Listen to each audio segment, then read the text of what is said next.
Okay, you guys, we are back. I'm so sorry I've been missing for so long, but there's been so much good things, of course, going on that I haven't had all the time I have in the world to edit my videos. But I'm back with my noodle board creation. Let's get into it. So, right now, I'm going to hand cut all of my wood pieces. I'm going to put in the description box all of the sizes that I've used. I know a lot of people can go to like Home Depot and Lowe's and get the boards that are already as wide as your stove, but I wanted to have the plank look, so I'm going to cut each plank out individually. And if I'm not mistaken, they were each 70 inches, but that part matters based off of your own stove. So all stoves are different sizes, so I definitely would suggest you measure your stove first, and if it has a curve in the back like my stove does, account for that. I didn't account for that, but it worked out a little bit for me, so it's okay. And yeah, so I'm just gonna cut this out, and I felt like a superwoman doing this because Lowe's machine was down, and so I had to cut it myself. And I love DIY projects, so I enjoyed it. So let's just get into some music really quick as we speed through me cutting out all the pieces I'm gonna need for my noodle board.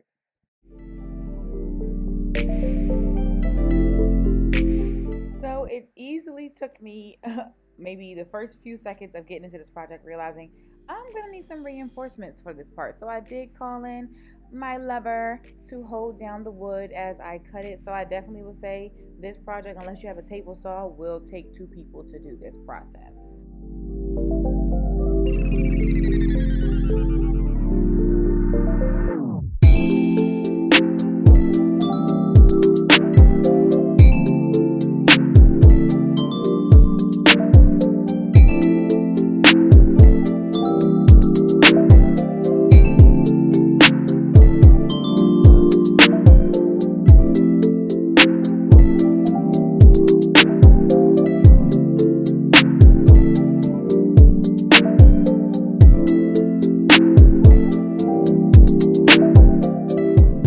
All right, now that I have all of my pieces cut out, I was doing a little dance. I listen to music as I craft, so if I randomly have dance breaks, don't judge me. Okay, so I have all the pieces cut out, and now I'm going to do some reinforcement before I drill my holes, which is using wood glue to attach each plank to each other. Now, when you purchase wood, you can possibly get bent wood. It can have a few little flaws in them. So not every time will you be able to get them to press up against each other completely unless you use one of those little tools that holds wood together, but I don't have one, so I'm just going to use my wood glue, press it together, and hope for the best. But I'm also going to be using screws as well, so whatever doesn't stick together, we'll take care of that with the screws. All right, so just applying some wood glue to the end of the planks and pressing them together, and I'm going to allow those to dry for a little bit before I move on to the next part. So now that I have my 4 pieces or planks put together, I'm going to take my top parts, which will be where the handles will go, and I'm going to glue those on top as well before I drill my holes and put my screws in. This is just an added step for reinforcement. You do not have to do this part. You can go straight to piecing them together and holding them put while you drill your holes in and put your screws in. I just want wood glue just to add a little bit more reinforcement.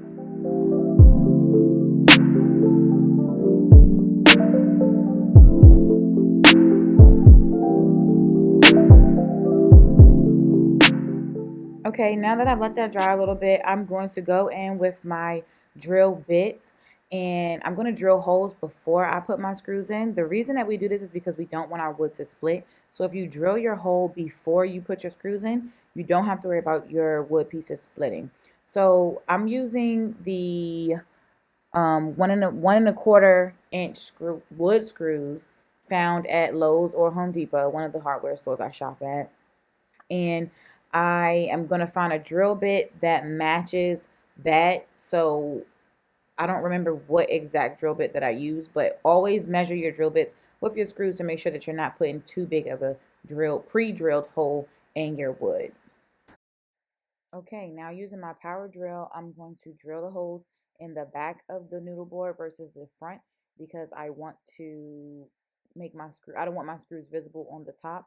So I'm just gonna go right in the middle, paying attention to where that lying plank lays so that we can make sure it's going right down the center. And remember, the pre-drill holes prevent you from splitting your wood, and wood will split if you try to just automatically put your screws inside.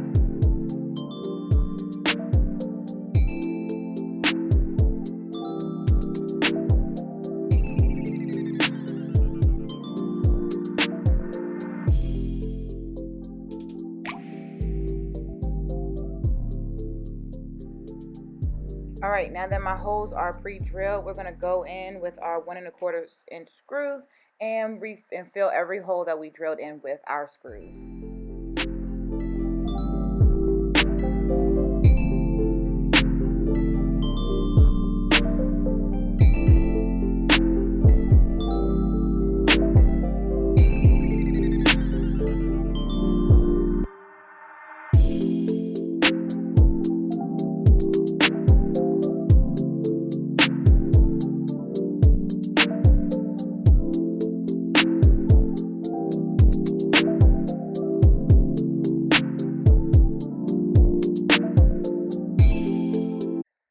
Also, a quick tip for each plank, I did do 2 screws on each end. Also, if you can countersink your screws, which means you're going to dig them deeper into your wooden planks versus off of just the surface. And this will be so that you have a smooth surface on the bottom as well, because you don't want it to scratch your stove area. And you'll see later on in the video, we'll fill those countersunken holes in with some wood filler to be able to still stain.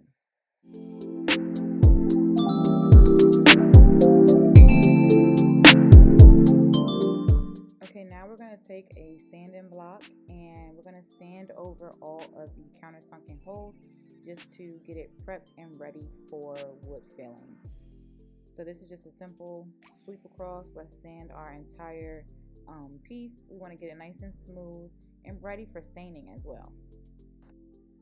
I'm going to come in with a damp rag just to get all of that sanding particles off of the wood so that it doesn't mix in with our staining.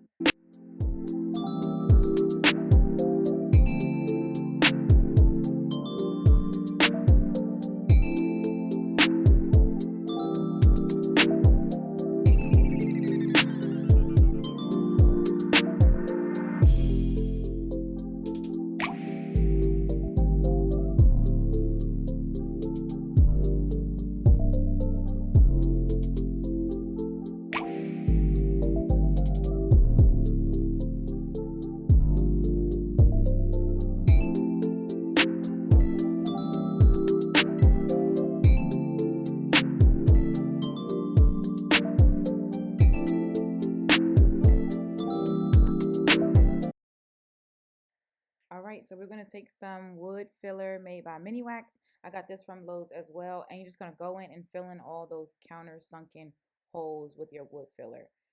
And then take a spatula to smooth it out.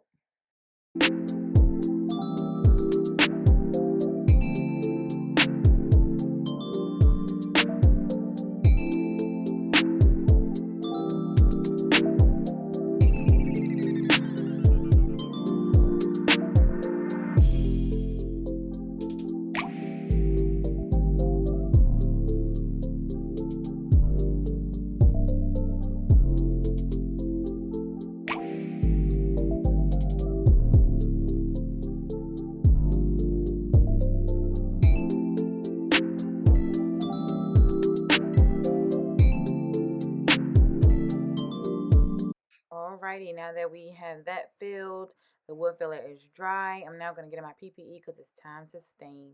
I will be using a staining sponge that I also purchased from Lowe's. And it's like a microfiber towel kind of material on the outside of it. I'm going to be using my Polyshade stain. Now, I didn't realize that this stain had polycrylic already in it. That's not what I'm used to working with. I'm used to working with my stainer and then my polycrylic afterwards. So I definitely recommend not using this kind because I didn't really like the outcome as much and I had to actually use more coats than usual. But I usually use the regular stain. I should have known from the poly in the word that it had polycrylic in it as well. But Mistakes happen, but I still ended up liking it, so it's all good. Okay, so you're gonna take your sponge and I'm gonna dip it inside of the stain. With when staining, you want to go in one direction, so don't act like you're scrubbing the counters. You want to stay in one direction because it will show once it's dry. So I tried to make sure I kept going upwards or downwards, not scrubbing back and forth and going crazy. It'll definitely make a difference once you're showing it. Going back and forth in a good stroking motion. You're going to have to get a few coats in, but I always try to at least cover everything in my first coat so that everything that I do afterwards can be just some corrections.